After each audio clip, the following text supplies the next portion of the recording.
రేణుక రాజకుమారిగా పుట్టి రాజకుమారిగా పెరిగి వందలాది దాసీలతో సేవలు చేయించుకోవలసిన నీవు ఈ ఆశ్రమవాసుని స్వీకరించి ఏం సుఖపడుతున్నావు? స్వామి, భగవత్ స్వరూపులైన తమరికి అర్ధంగి కావడమే నాకు మహాభాగ్యం. రేణుక, కుమారులు ఎవరూ కనిపించరే?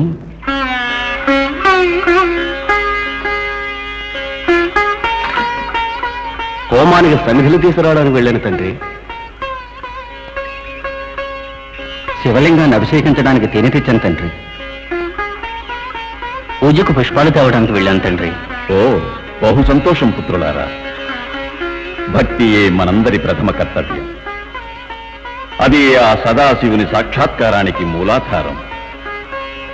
అన్నట్టు మీ ముద్దుల తమ్ముడు భార్గవుడెక్కడా?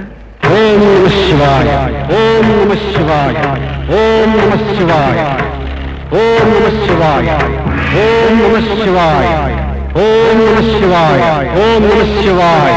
భార్గవ వత్స, భార్గవరామ.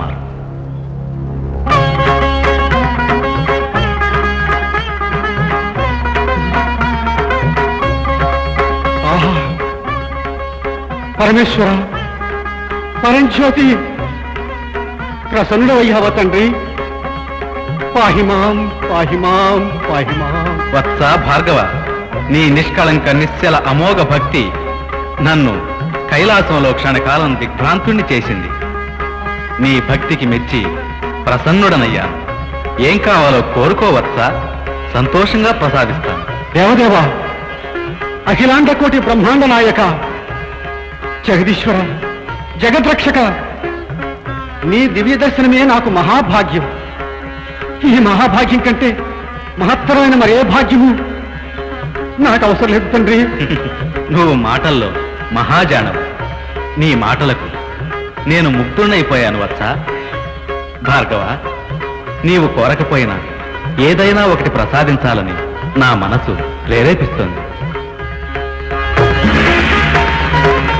అందువలన ఈ పరశువును సంతోషకానుగా నేను నీకు ప్రసాదిస్తున్నాను. దీనితో జగత్తులో ధర్మాన్ని రక్షించు. ఎలాంటి సందర్భం ఏర్పడినా అధర్మానికి ఆశ్రయం ఇవ్వకు. ధర్మానికి విరుద్ధమైన కార్యాన్ని ఎవరు పాటించినా వాళ్ళు ఈ పరశువుకు ఆహుతి కాగలరు. నీ వలన లోక కళ్యాణం జరుగుతుంది. లోకము నిన్ను సన్మానిస్తుంది. మహాప్రసాదం తండ్రి. నిజం? అవును తండ్రి, ఇది జరిగిన వాస్తవం. భార్గవ, భార్గవరామ, నా ముద్దుల కుమార, ఎందరో జ్ఞానులు అశేష కాలం అనంత భక్తితో భగవంతుణ్ణి ఆరాధించిన వాళ్ళకి లభ్యం కాని ఆ పరమభాగ్యం నీకు లభ్యమైంది కదూ. కుమార, నువ్వెంతటి భాగ్యశాలి. నీలాంటి పుత్రుణ్ణి పొందినందుకు నా జన్మ చరితార్థమైంది, చరితార్థమైంది. నన్ను ఆశీర్వదిస్తుంటే. పుత్ర, నాకంటే ముందు నువ్వు అందుకోవలసింది నీ తల్లి ఆశీర్వాదం. తల్లిని మించిన దైవం లేదని నీకు తెలియదా? నీ వంటి మహిమాన్వితుడైన సుపుత్రుణ్ణి కన్నందుకు ఆ మహాతల్లి ఎంతో ధన్యురాలు, ఎంతో మాన్యురాలు. నన్ను ఆశీర్వదించు మాత. అఖండ విజయ ప్రాప్తిరస్తు. నిన్ను కొనియాడ నాకు మాటలు చాలడం లేదు.